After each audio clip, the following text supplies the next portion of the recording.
Оқшылар саламатсыздар ма? 125-ші есепті талқылаймыз. Номері. Бірінші екі пропорция құрамыз, кері пропорция құрамыз. Есепті пропорция құрып шығарыңдар деген тіктөртбұрыштың ұзындығы мен ені берілген бізге 8 см және 6 см. Тіктөртбұрыштың ауданы өзгермегенде ұзындығы 16 см болса, оның ені неше сантиметр болады? Бұл жерде бір-біріне кері бағыттауыш болып тұр. Енді қарама-қарсы бағытталатын болса, олар бізде кері пропорционал тәуелділікке келеді. Енді орындар алмасып көбейтіледі. Бұл жерде 8-ді 6-ға көбейтіп 16-ға бөлгенде бізде 3 болады. Ал енді 8-де 6 деген және ені 4 см болса, ұзындығы неше сантиметр болады? Ал бұл жерде наоборот, бұл жерде де дәл сол кері пропорционал болып тұр. Енді бұл жерде 8-ді 6-ға көбейтіп 4-ке бөлген кезде бізде 12 келіп шығады. Енді 26-шы есеп, 126-шы есепке қараймыз. 126-шы есепте жылдамдығы дейді 50 сантиметр километр сағат болатын жүк пойызы екі қаланың арасында 6 сағат жүреді екен. Ал пойызы 75 километр сағат жылдамдықпен жүретін болса, ол неше сағат жүреді дейді бізде. Бұл жерде де кері болып тұр. Енді бетеміз. X табу үшін 50-ді 6-ға көбейтіп 75-ке бөлеміз. Сол кезде бізде 4 сағат келіп шығады балалар. Оқушылар, біз 127-ні талқылайық.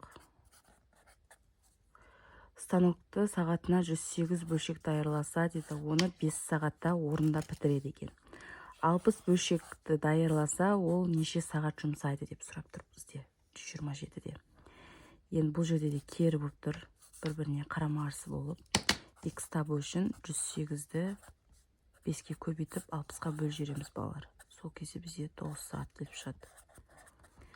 Енді 128-ге 128-ге қараймыз балалар. Бірінші бұрғақ минутына 250 литр су атқылап, резервуарды 30 минутта толтыратын болса, дейді, екінші бұрғақ осы резервуарды 50 минут уақытта толтырады, дейді.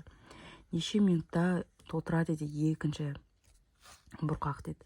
Енді біз пропорция құрамыз 250 литрде ол жаңағы 30 толтыратын болса, 30 минутта толтыратын болса, ал ол 50 минутта неше бұрқақты толтырады дейді. Сұрап тұрды енді бізде. Бұл жерде де кері болып тұр.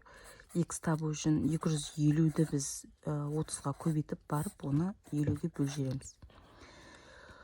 Осы кезде бізде 150 келіп шығады.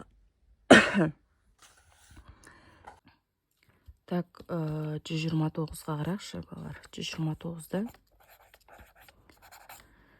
екі үлкен тегершік берілгенді. Осы екі тегершіктің жалпының үлкеннің ұзындығы 54 см болса, кішісінікі 36 дейді.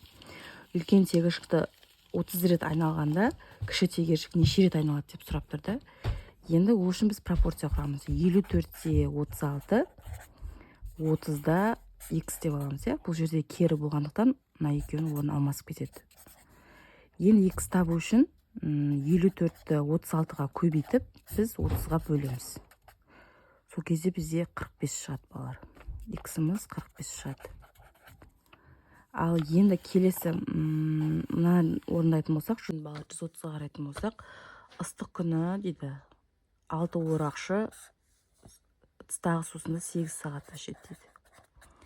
Ал 3 сағатта неше орақшы сусын ішеді деп сұрап тұр енді. Ол үшін кері болып тұр ғой бұл жерде де. Енді X табу үшін 6-ны 8-ге көбейтіп 3-ке бөлеміз. Мына қысқа жерсек, бізде 2 болады. Екі жердегі 8-дің 16 болып қалады.